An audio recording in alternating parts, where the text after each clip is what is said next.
আসসালামু আলাইকুম। আমি শাম্মী আক্তার। আমি আরও একটি ভিডিও নিয়ে আসলাম। তো আজকে আমি রান্না করে দেখাবো ইলিশ মাছের যে চোকলাটা থাকে সেটা দিয়ে মিষ্টি কুমড়া ভাজি। দেখুন, দেখতে আচারের মতো লাগছে না? এই জন্য আমি নাম দিয়েছি আচারে মিষ্টি কুমড়া ভাজি। তো এই যে এখানে আমি রান্নার প্রসেসে চলে আসছি। এখানে হচ্ছে আমি এই যে মিষ্টি কুমড়াগুলা ওইভাবে কেটে নিছি, একটু মোটা মোটা করে ছোটো ছোটো কুচি করে কেটে নিছি। আর এই যে এখানে নিছি, ফ্রিজে দেখছি যে ইলিশ মাছের যে চোকলাটা থাকে সেটা অনেক দিন আগে রাখা ছিল, ওটা আছে। তো ভাবলাম আজকে এই রেসিপিটা শেয়ার করে। এটা আমার আম্মুর হাতের রান্না, গরম ভাতের সাথে খেতে জাস্ট ওয়াও, অনেক মজা লাগে, অসাধারণ একটা স্বাদ। তো এই যে আমি এখন কড়াইতে তেল দিয়ে দিলাম, দিয়ে আমি এখনও পেঁয়াজ কুচি, রসুন কুচি আর এই যে কাঁচামরিচ ফালি করে নিয়ে আমি এখন দিয়ে এটাকে ব্রাউনিশ কালার করে ভেজে নেব। ব্রাউন কালার করে ভেজে নিতে হবে। তো আপনারা চাইলে এতে কালো জিরা ফোড়নটা দিতে পারেন। আমি কালো জিরা ফোড়নটা দিইনি, আমি এমনি ভাজি করছি। কালো জিরা ফোড়নটা দিলেও আলহামদুলিল্লাহ খেতে অনেক মজা হয়। তো এই তো এখানে দিয়ে এই যে এখানে পেঁয়াজ, রসুন আর কাঁচামরিচটা আমি মিডিয়াম আছে ভেজে দিচ্ছি। আর এখন এই যে দিয়ে দেবো ইলিশ মাছের সেই চোকলাগুলো।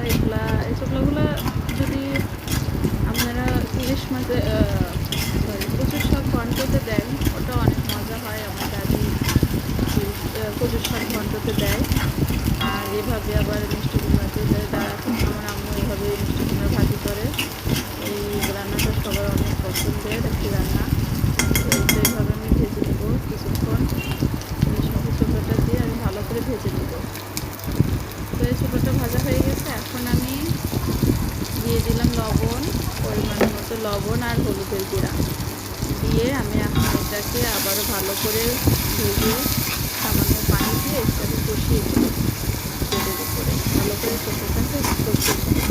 তো আমাদের হচ্ছে পাবনা এলাকাতে, পাবনা অঞ্চলে এটাকে মাছের চোকলা বলে, অনেকে চোকলা বলে থাকে। তো এখন কোথায় কেমন বলে, যদি এখান থেকে দেখছেন এটার নাম কী বলে আমার কমেন্ট সেকশনে জানাবেন। তো রান্নাটা একদম সিম্পল একটা রান্না, কিন্তু খেতে অনেক মজা। তো আপনি এটা একটাবার রান্না করে দেখতে পারেন মিষ্টি কুমড়ার এই ভাজিটা। তো এখন এটাকে ভালো করে কষিয়ে মিষ্টি কুমড়াগুলো দিয়ে দিব। এই যে দেখুন তেলটা উঠে আসছে। এখন আমি এটা এই মশলার ভিতরে আমি মিষ্টি কুমড়াটা দিয়ে দিব।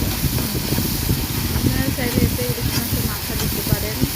তো আমি মাথাটা রেখে দিচ্ছি, মাথা দিয়ে মাখিয়ে ওটা দিয়ে কচুর শাকটা ঘন্ট করবো, সেটা একদিন শেয়ার করবো আপনাদের সাথে। তো আমার মাথা দেয়, লেজ দেয় ইলিশ মাছের। ইলিশ মাছের যে সেন্ট সেটা মিষ্টি কুমড়ার সাথে অনেক সুন্দর যায়, খেতে অনেক মজা লাগে। এই যে এখন দিয়ে দিলাম কালো জিরা ফোড়ন দিলেও অনেক মজা লাগবে, তো চাইলে আপনারা দিতে পারেন। এখন এই যে এটাকে ভালো করে মশলা আর চোখলার সঙ্গে ভালো করে মিষ্টি কুমড়াটা আমি মিশিয়ে নেব।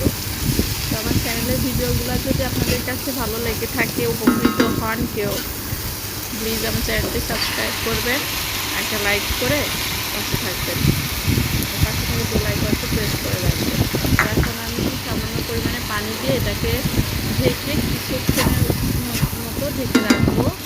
আর এভাবেই কিছুক্ষণ পর ঢাকনাটা তুলে ভেজে দেবো, নাড়াচাড়া করে দেবো। এভাবেই তেলের উপরে যদি ভাজতেই থাকবো, ভাজতে ভাজতে একসময় একদম আচারের মতন কালার চলে আসবে। তো এই যে দেখুন আমি একটাবার ঢাকনা উঠিয়ে আবার যে নাড়াচাড়া করে দিচ্ছি। মিষ্টি কুমড়াটা এখানে 50% সিদ্ধ হয়ে আসছে।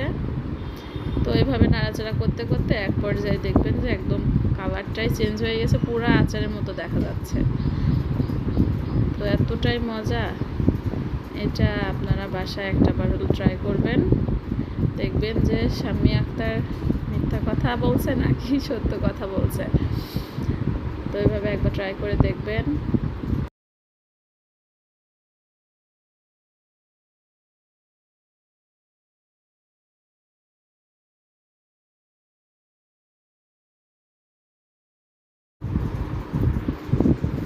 তো এই যে দেখুন এখন নাড়াচাড়া করতে করতে নাড়া দিতে দিতে এই যে এক পর্যায়ে এরকম হয়ে আসছে, আরও কালো হবে এটা। এভাবেই নাড়তে হবে।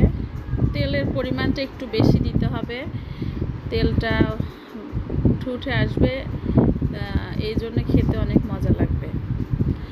তো আমার ফেসবুক পেজ আছে, শাম্মী আক্তার দিয়েই দেওয়া আছে, আমি ডেসক্রিপশন বক্সে এটার লিঙ্ক দিয়ে দেবো, ফেসবুকের লিঙ্কটা দিয়ে দিব। আপনারা চাইলে ওখানে থেকে দেখে আসতে পারেন, ফেসবুক থেকে আমার এই রান্নার ভিডিওগুলো দেখে আসতে পারেন। একটা ফলো দিয়ে রাখবেন, তাহলে আমার পেজটার সাথেই থাকতে পারবেন। তো এই যে দেখুন অলমোস্ট হয়ে গেছে। এখানে আমি মাঝখানে আমি লবণটা চেক করে নিছি, নেওয়ার পরে এখন এই যে আমার মিষ্টি কুমড়া ভাজিটা হয়ে গেছে। দেখুন অনেক মজা হয়েছে, গরম ভাতের সাথে সত্যি কথা খাইতে আর কিছুই লাগে না। আমার হাজব্যান্ড তো খেয়ে বলছে যে এটা কী রান্না করছো, এত মজা। আসলে অনেক মজা হয় এই মিষ্টি কুমড়াটা। সিম্পল একটা রান্নায়, সাধারণ রান্নায় অসাধারণ স্বাদ। যাদের মিষ্টি কুমড়া খেতে, সবজিতে খেতে, অন্য তরকারিতে খেতে ভালো লাগে না, তারা এইভাবে খেতে পারেন, এইভাবে ভাজি করে খাবেন। আর হচ্ছে ইলিশ মাছ না থাকলে সমস্যা নেই, এমনিতে কালো জিরা ফোড়ন দিয়ে রান্না করতে পারেন, ভাজিটা করতে পারেন, অনেক ভালো লাগবে। এই যে ফাইনাল লুক। তো সবাই ভালো থাকবেন আর আমার চ্যানেলের পাশেই থাকবেন। আজকে পর্যন্তই, আল্লাহ হাফেজ।